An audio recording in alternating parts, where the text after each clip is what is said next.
ଆରେ ସିଏ ତ ତାଙ୍କ ଘରେ ରହୁଥିଲେ, ତମେ ତ ତମ ଘରେ ରହୁଥିଲ। ଆଉ ସେ ଫେରିକି ଆସିଲେ କେତେ ନ ଆସିଲେ କେତେ ତମର କ'ଣ ଭାସି ଯାଉଛି?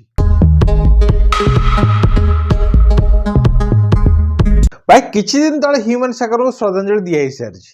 ଆଉ ସେ ସଭାରେ ବହୁ Odia actor, actress, director, producer ସମସ୍ତେ ଉପସ୍ଥିତ ଥିଲେ।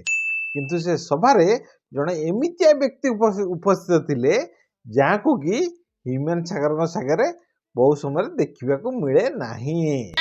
ସେ ବ୍ୟକ୍ତି ଜଣକ କିଏ ନା ସିଏ ହେଲେ ଆମର ଶ୍ରିୟା ମ୍ୟାଡାମ।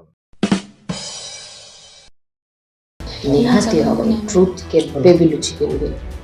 ସତ୍ୟ କେବେ ବି ନା ଲୁଚିକି ରହିଛି ନା ଲୁଚିକି ରହିବ। ସତ୍ୟତା ନିହାତି ପ୍ରକାଶ। ଏବେ ସିଏ ଶାଶୁ ଘରେ ଅଛନ୍ତି, ମାନେ ସିଏ ଶ୍ରଦ୍ଧାଞ୍ଜଳି ସଭାକୁ ଯିବା ପୂର୍ବରୁ ଶାଶୁ ଘରେ ଥିଲେ, ତାପରେ ଶ୍ରଦ୍ଧାଞ୍ଜଳି ସଭାକୁ ଯାଇଥିଲେ। କିନ୍ତୁ ତା ପୂର୍ବରୁ ସେ ହ୍ୟୁମାନଙ୍କର ସମାଧି ପାଖକୁ ଯାଇଥିଲେ। 20 दिन पर ହ୍ୟୁମାନ ସ୍ତ୍ରୀ ସ୍ୱାମୀଙ୍କର ସମାଧି ପାଖରେ ପହଞ୍ଚିଥିଲେ। ଭୋ ଭୋ ହୋଇ କାନ୍ଦିବା ସହିତ ଯେମିତି ମାଟି ଛୁଇଁ ଆଜି ଶପଥ ନେଇଥିଲେ ସ୍ତ୍ରୀ। ମାନେ ହ୍ୟୁମାନ ସାଗର ଏ ଦୁନିଆ ଛାଡ଼ି ଯିବାର 20 ଦିନ ପରେ ତାଙ୍କ ସ୍ତ୍ରୀ ଆସିଲେ, ଆଉ ସିଏ ବି ସିଧା ସମାଧି ପାଖକୁ।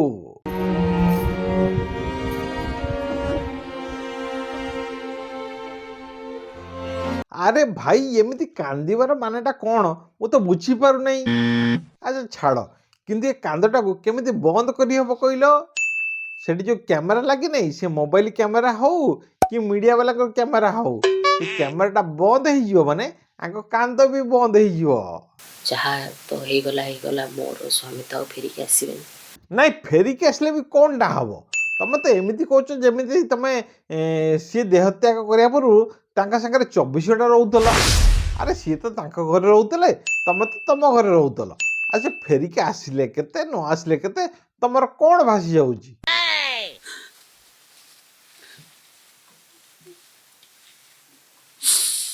ଆରେ ବାପରେ, ମାନେ ତମେ ଯଦି 2-4 ବର୍ଷ ଭିତରେ ଏତିକି କାମ ଥରୁଟେ ବି କରିଥାନ୍ତ ତାହେଲେ ହ୍ୟୁମାନ ସାଗର ତାଙ୍କ ମାଆଙ୍କର ଗେହ୍ଲା ପୁଅ ହୁଅନ୍ତୁ କି ନ ହୁଅନ୍ତୁ ସେ କଥା ଠିକ୍ ନାହିଁ।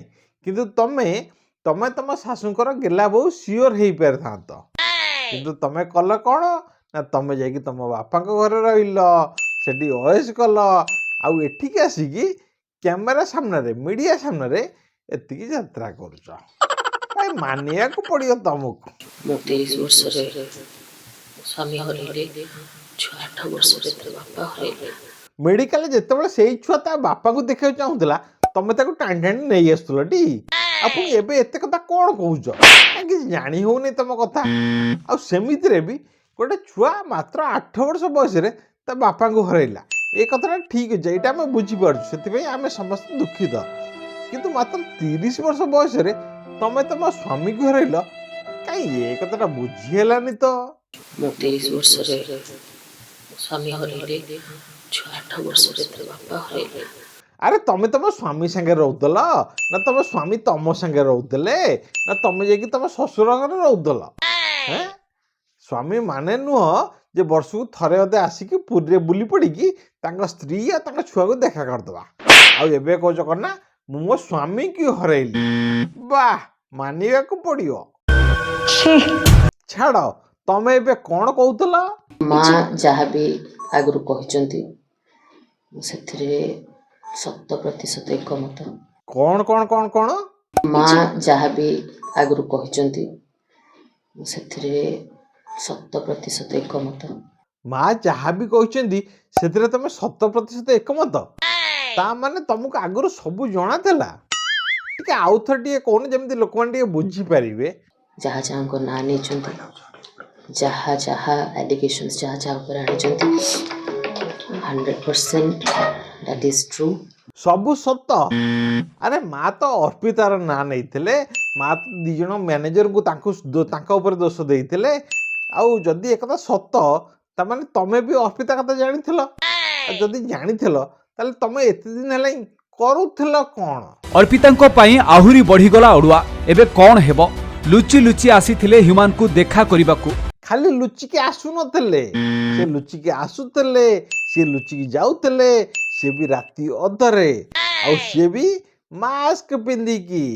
ଦେଖନ୍ତୁ ସେଠି କେତେ ସବୁ ସିଙ୍ଗର ମାନେ ସବୁ ଯାଇଥିଲେ। ଆମର ଅସୀମା ପଣ୍ଡା ଯାଇଥିଲେ, अंतरा चक्रवर्ती आते से तो मुँह लुचि जाते किंतु ये जो मड़ना झड़ना कहले से मुँह लुचि जाते कौन पाई ହ୍ୟୁମାନ ସାଗରଙ୍କର ଦେହାନ୍ତ ପରେ ଓଡ଼ିଶାର ଲୋକମାନେ କହୁଛନ୍ତି ଯେ ଓଡ଼ିଶାର ଜଣେ ଆଗଧାଡ଼ିର ସିଙ୍ଗର ଚାଲିଗଲେ, ସେଥିପାଇଁ ଲୋକମାନେ ମନ ଦୁଃଖ କରୁଛନ୍ତି। କିନ୍ତୁ ଅର୍ପିତା ମ୍ୟାଡ଼ାମ୍ କାହିଁ ମନ ଦୁଃଖ କରୁଛନ୍ତି କହିଲେ? ସେ ମନେ ମନେ ଭାବୁଥିବେ ଯେ ତାଙ୍କ ହାତରୁ ଗୋଟେ ATM ମେସିନ୍ ଖସିଗଲା। ଆଉ ଲୁଚି ଲୁଚି କାନ୍ଦୁଥିଲେ ସେଦିନ ଅର୍ପିତା। ନା ଗଣମାଧ୍ୟମ ଆଗରେ କିଛି କହୁଥିଲେ ନା ନିଜ ସୋସିଆଲ ମିଡିଆରେ କିଛି ଲେଖୁଥିଲେ। ସେ ନିଜେ କିଛି କହୁନଥିଲେ, ଏବେ ବି କିଛି କହୁନାହାନ୍ତି, ଏଇଟା ସତ କଥା। କିନ୍ତୁ ତାଙ୍କ ପାଇଁ ଆଉ ଜଣେ ଓକିଲାତି କରୁଛନ୍ତି। ଆରେ ଦେଖୁନ, ଯାହାହେଲେ ବି ଝିଅଟା ତାର ଗୋଟେ ସମ୍ମାନଟା ଅଛି, ଗୋଟେ ଭଲ ସିଙ୍ଗରଟା ତାର ଗୋଟେ କ୍ୟାରିୟରଟେ ବି ଅଛି।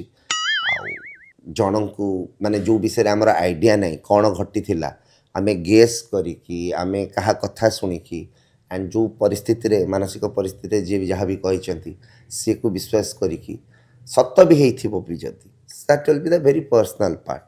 ଦେଖିଲ ସାରଙ୍କର ଆମର ଭାରି ଚିନ୍ତା ଅର୍ପିତା ମ୍ୟାଡ଼ାମଙ୍କ ପାଇଁ। ମାନେ ସାର୍ ଆମର ହ୍ୟୁମାନ ସାଗରଙ୍କ ପାଇଁ ମନ ଦୁଃଖ କରୁଛନ୍ତି କି କରୁନାହାନ୍ତି ସେଇଟା ଜଣା ନାହିଁ, କିନ୍ତୁ ଅର୍ପିତା ମ୍ୟାଡ଼ାମଙ୍କ ପାଇଁ ପ୍ରବଳ ମନ ଦୁଃଖ କରୁଛନ୍ତି। ତା ଉପରେ ବି କିଛି ଗୋଟେ ଆକ୍ସନ୍ ନିଆଯିବା ନିହାତି ଦରକାର। ଆରେ ତା ଉପରେ ଆକ୍ସନ୍ କାହିଁକି ନିଆହବ, କେମିତି ନିଆହବ ସେ କଥା ଟିକେ କହୁନ। ତମେ କ'ଣ ଥାନାରେ FIR ଦେଇଛ? नहीं ତମେ କ'ଣ ଥାନାରେ ଯାଇକି ଗୋଟେ ରିଟର୍ନ କମ୍ପ୍ଲେନ୍ କରିଛ? नहीं ହଉ ତମେ ଥାନାରେ ଗୋଟେ ଭର୍ବାଲ କମ୍ପ୍ଲେନ୍ କରିଛ? नहीं ତାହେଲେ ଥାନାରେ ଆକ୍ସନ୍ କେମିତି ନିଆହବ, କାହିଁକି ନିଆହବ? सही पकड़े हैं। ଭାଇ ମୁଁ ମୋ କଥା କହିବି, ଏଠି ଶ୍ରିୟା ମ୍ୟାଡ଼ାମ୍ କାହିଁକି ହ୍ୟୁମାନ ସାଗରଙ୍କ ମରିବା ପରେ ତାଙ୍କ ଶାଶୁଘରକୁ ଆସନ୍ତି କହିଲ? ମୋତେ ଲାଗୁଛି ମୁଁ ଖାଲି ମୋ କଥା କହୁଛି, ମୋତେ ଲାଗୁଛି କ'ଣ ଶ୍ରିୟା ମ୍ୟାଡ଼ାମ୍ ଆମର ଜାଣିପାରିଥିବେ ଯେ ହ୍ୟୁମାନ ସାଗରର କୋଉଠି କୋଉଠି ସମ୍ପତ୍ତି ଅଛି, କୋଉଠି କେତେ ଟଙ୍କା ଅଛି, ଆଉ ସେ ମଲା ପରେ ସେସବୁ ଟଙ୍କା ବା ସେସବୁ ସମ୍ପତ୍ତି ତାଙ୍କ ନୋମିନିକି ମିଳିବ, ସେଇଟା ହେଇଥିବ। ନହେଲେ ମ୍ୟାଡ଼ାମ୍ ଆମର ଜାଣିପାରିଥିବେ ଯେ ତାଙ୍କ ନାଁରେ କୋଉଠି କେତେ କେତେ ଟଙ୍କାର ପଲିସି ଅଛି, ଯୋଉଟାକି ତାଙ୍କ ମରିବା ପରେ ତାଙ୍କ ନୋମିନିକି ମିଳିବ। ଏଇଟା ମୋତେ ଲାଗୁଛି, ଏଇଟା କେହି କହିନାହାନ୍ତି। ଆଉ ଏଇଟା ଆପଣଙ୍କୁ କ'ଣ ଲାଗୁଛି ସେଇଟା ବି ମୋତେ ଆପଣ କମେଣ୍ଟ ମାଧ୍ୟମରେ ନିଶ୍ଚିତ ଭାବରେ ଜଣାଇବେ। ନହେଲେ ଯିଏ ବଞ୍ଚିଥିଲା ବେଳେ ସ୍ୱାମୀକି ଅନଉନଥିଲେ, ଶ୍ୱଶୁର ଘରକୁ ଅନଉନଥିଲେ, ତାଙ୍କର ଆଜି ଏତେ ପ୍ରେମ କେମିତି ଉଛୁଳି ପଡ଼ୁଛି? ଏଇଟା ହେଉଛି କେବଳ ମୋ ଚିନ୍ତାଧାରା, ପର୍ସନାଲ ଚିନ୍ତାଧାରା। ଆଉ ଆପଣମାନଙ୍କର ଚିନ୍ତାଧାରା କ'ଣ ବା ଆପଣମାନଙ୍କର ଏ ବିଷୟରେ ମତାମତ କ'ଣ ସେଇଟା କମେଣ୍ଟ ମାଧ୍ୟମରେ ଲେଖି ନିଶ୍ଚିତ ଭାବରେ ଜଣାଇବେ।